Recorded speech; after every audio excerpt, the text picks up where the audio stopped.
Hi, I'm Jacob Naction, and this is my esteemed colleague Casey Ronzell Hogan.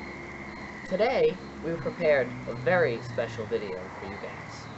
It really shows how the American culture was made by the 1960s. But we ran into many problems when producing this.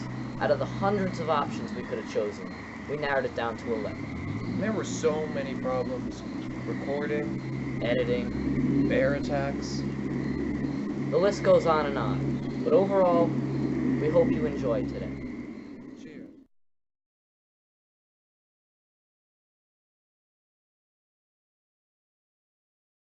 Yo, my name is J-Nac. Yo, my name is Case. And we about to spit some knowledge in your face. We'll sit right down and take a little time. What happened from 1960 to 69? 1960, they were keeping it real. The FDA first approved the birth control pill. A breakthrough in medicine, end of it 10 mg, could now prevent women against pregnancy. But the drug began to spark debates. Laws against it popped up in many U.S. states. Many were against on that side of the fence. They said it killed unborn babies with no self-defense. The Catholic Church searched to besmirch and looked for a way to take its merch off the earth. It smacked and attacked, but despite this fact, in 2 years, over 1 million women took the pill right back. In many states, the pill continued to be banned, but the women of America fought to make a stand. 12 years after this began to ensue, the Supreme Court ruled it legal for everyone in 72. Okay, let's go to the next event. The election of the first 60s president.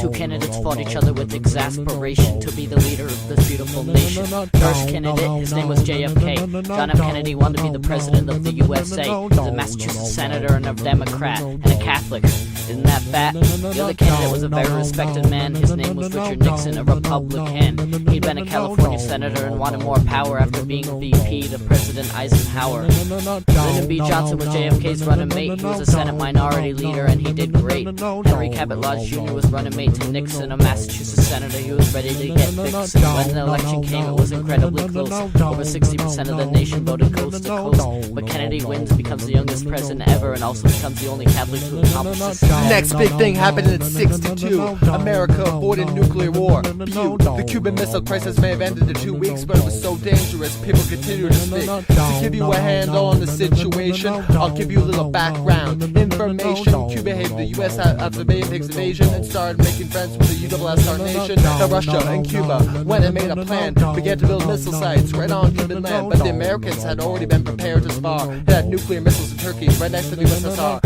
On October 14th, a picture was taken of the missile site that Soviets and Cubans were making. Kennedy got mad, but he couldn't start war. Nuclear fighting would make the world no more. Kennedy put a naval blockade on Soviet ships that were delivering missiles to Cuba on their trips. Soviet Premier Khrushchev declared right back that if this didn't stop, Russia might attack. On October 28th, the nations made a deal. Both American and Soviet missiles would yield American promise never to invade Cuban land and all countries' missiles to return to where they began. Event number 4 showed that racism bites. It was one of the greatest moments in black civil rights. It was the March on Washington for jobs and freedom. Black Americans finally got the nation to see them. It was a beautiful Wednesday. Nothing was strange. 200,000 to 300,000 people gathered in D.C. for change. The march started at the Washington Monument and got to the Lincoln Memorial for the speaking event. A quarter of the marchers were actually not black. They were whites or non-black minorities trying to fight back. But everyone was united and there to make a plan to give freedom to the black American. Martin Luther King Jr. was the highlight of the day. His I Have a Dream speech paved the way.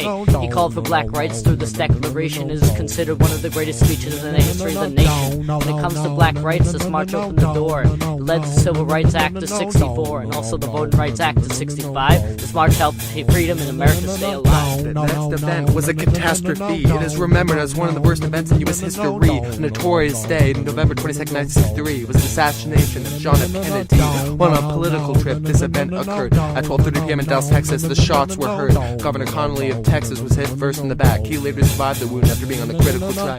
But then Kennedy was shot in the head. Mrs. Kennedy leaned over to see her husband was dead. He was taken to Parkland Hospital. Nothing could be done. The president was declared dead exactly at 1. The police began to search for the villain of this crime and eventually tracked him down after an hour of time. Lee Harvey Oswald was arrested as the assassinator. He was killed by Jack Ruby only 2 days later.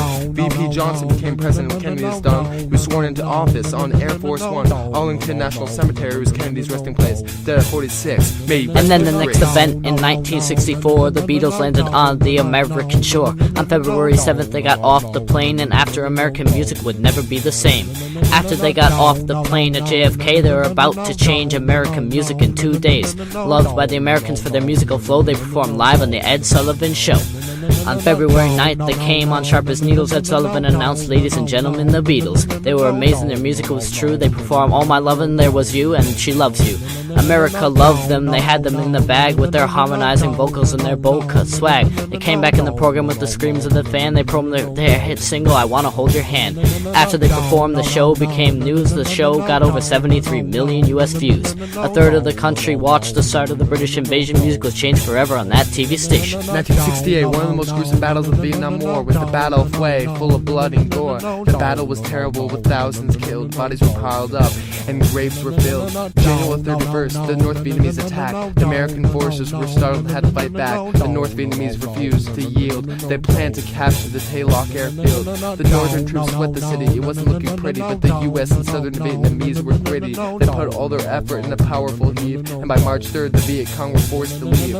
Both sides were determined to liberate, but the aftermath wasn't so great. The city was destroyed, over 4K civilians dead, 700 allied deaths, but 2 to AK Viet Cong lost their head. The US might have won the battle, but lost their mind. The US soldiers seemed to have lost their shine. The war was a catastrophe after these American men. This truly was the beginning of the end. April 4th, 1968, an infamous day. It was the assassination of MLK, a horrible act committed by James Earl Ray. No one should ever forget the tragic day. It was a typical evening in Memphis, Tennessee. Martin Luther King Jr. was standing on a balcony. He was at Lorraine Motel.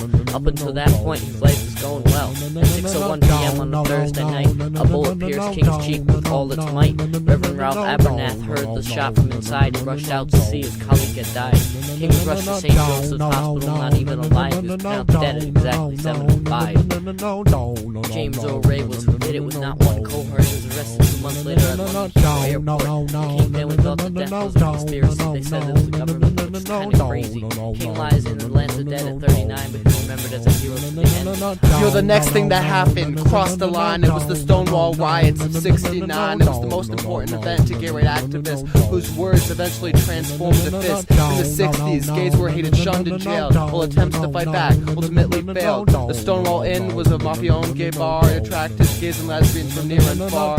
At 1 a.m., June 20th, 1969, everyone inside was having a good time, but the police busted in and caused a mass fright and started arresting people left and right. But the gays did something that had never been done. They fought back against the police and actually won. They threw bottles and garbage and would not stop. They took their anger out on every last cop. The bar was almost burned down. The cops had to retreat. The gay community had accomplished a miraculous feat. After this, the gays and lesbians felt they didn't need to hide, and they could finally show off all their gay pride. Next event is out of this world. We'll talk about Apollo 11, boys and girls. America visits a place with crates and dunes. It becomes the first time a human sets a foot on the moon. They launched on July 16, 1969 to a brand new place. America beats the Soviets in the space race. They launched from Florida to Kennedy Space Center. They go up and in space they enter. 3 men, Neil Armstrong, Michael Collins, and Buzz Aldrin, took on this journey when they were called in. Collins stayed in lunar orbit in a spaceship while Armstrong and Aldrin visited the trip.